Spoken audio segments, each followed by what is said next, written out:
Welcome. Thank you for joining us for Embracing the Journey. Today we have Callie with us, but last week Todd and I talked a little bit about just praying for our educators and those that are in our school system, so our students, just whoever is working in the school system. We just wanted to let you guys know that we are praying for you and we are with you. And thank you for those that sent in prayer requests last week and commented.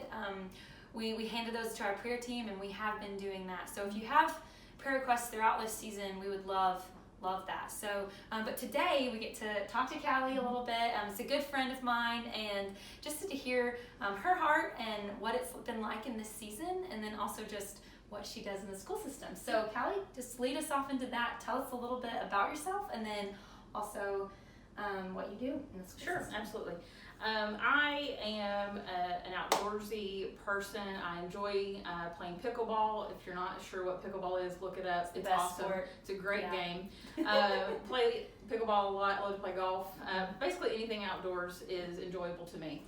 Now, given it is really hot outside right now, so it's not the most enjoyable in the southern heat. But I do enjoy being outside. Enjoy spending time with family and friends. And so what I do in the school system is that I have been given the opportunity to run what they're called extended learning programs or after school programs for the middle schools here in Bradley County, so for Lake Forest and for Ocoee Middle. Yeah. And so as a coordinator of that program, I get to process applications of kids, but then I also get to be hands-on with them about 3 hours a day every day after school.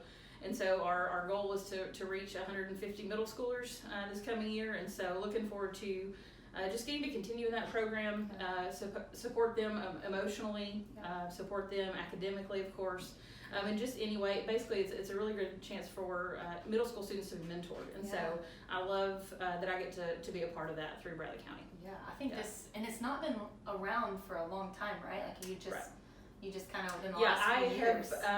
The elementary school program has been running here in Bradley County for about 17 years, and I just added middle school this past year. So I've only been in this role for a little less than a year.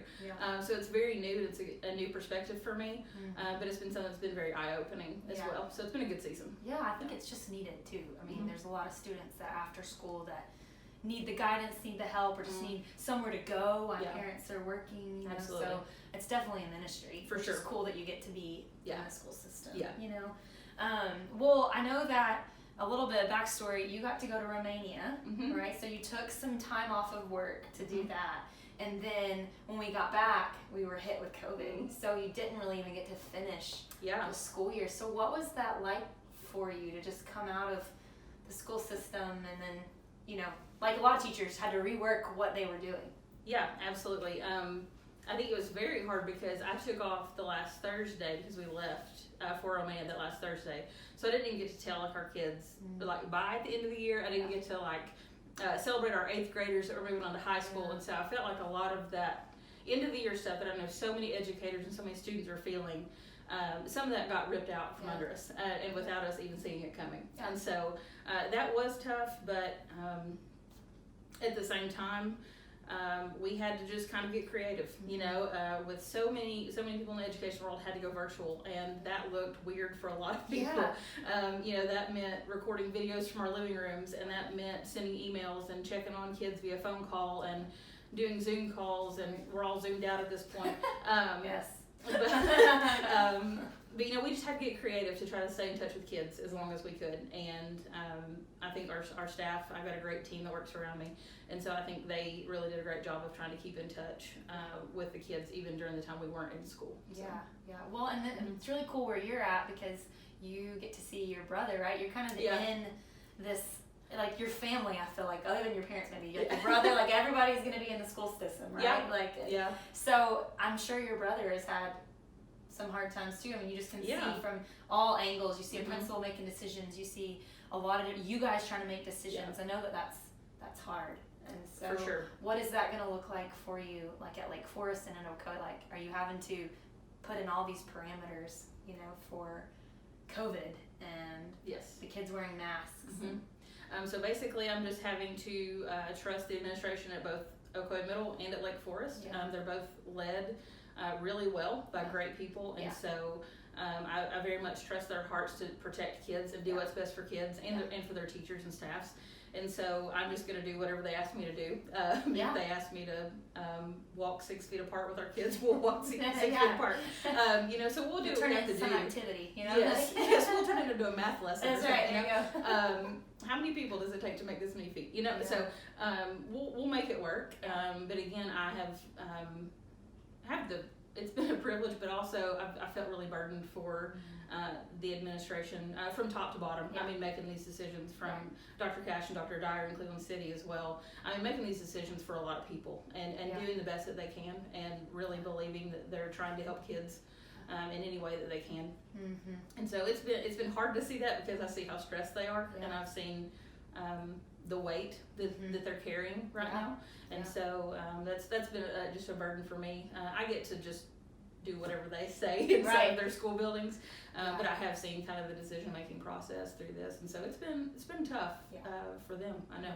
So. I think it's good to see that perspective, because then you're taking the approach of it's good to when someone else is leading, to follow them anyway. Whether you agree with every decision or not. I mean, we see that in any job that you're in, but I just think that's really important.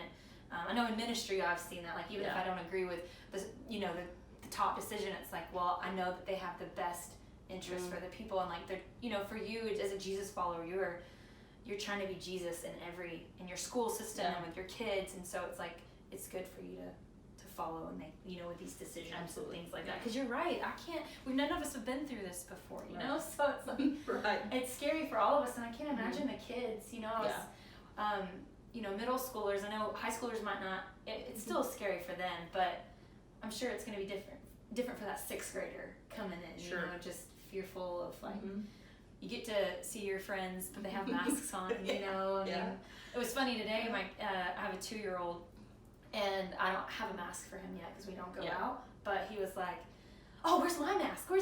And I'm like, only, what? What world are we living in? Yeah, I was like, this is so, I had to stop and just laugh, because I'm like, he wants to wear a mask. It's just like what he's going to grow up in, maybe. I don't know. But, how can we, support you? How can public church come alongside you, our students? And that's probably a really broad question to ask, but is there anything that you've been thinking about, like, as we can pray for you? Sure. So, I think the first thing that comes to my mind about the situation across the board is fear.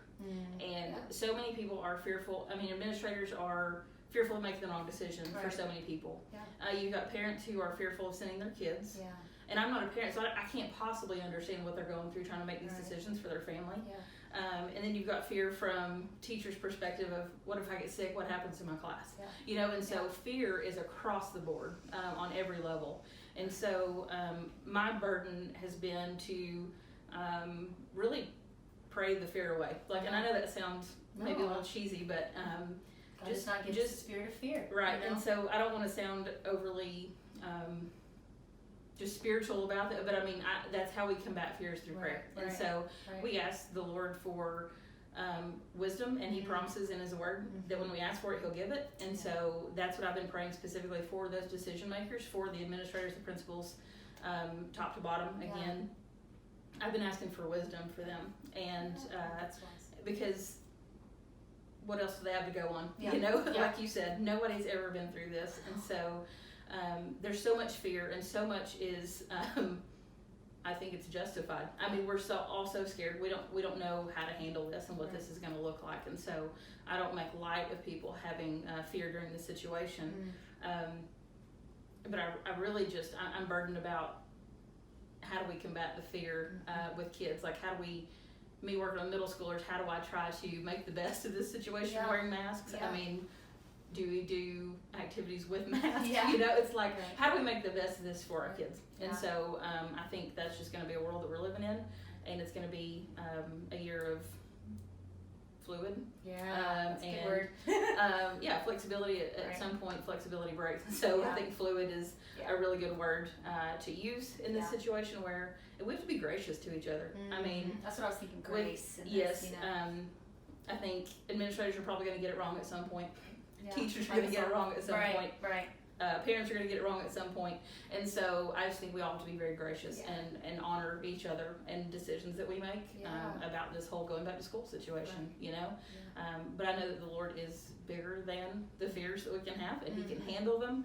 And I've loved what, you know, Chris Walker said last week, is that the Lord can handle our feelings and our emotions. He's a big boy. He's a big boy, He can handle it. And so I think that's where I found myself in this season, is telling the Lord my fears about this. I'm excited. There's like two sides of the coin with me. Like, I'm a little bit fearful of how this is going to work out, but then also really excited to see kids. And so to get back into the somewhat normalcy of what we've got going. Yeah. So. Oh, I think that's great. And thank you for even just taking time and sharing. And I know fear that is a good word. I mean, and that's really like how, I think that's a tangible way that we can pray for a lot of people are feeling that, even not going to school, but especially like, I mean, I just, like, 'cause I have, you know, little kids and just even, I can't imagine as a parent trying to make that decision, but knowing that I have to work and, you know, those kinds of things. So, I think that's great. That's something tangible that we can come alongside our educators and those that are in the school system and students, and just to be able to pray that. And so one thing that I think is really cool that has kind of come about is we wanted to figure out how to do a tangible way to pray for you guys. So we're doing on August 4th, we're doing I think they're calling it a drive-thru prayer, drive-in prayer. We'll put that right in the comments.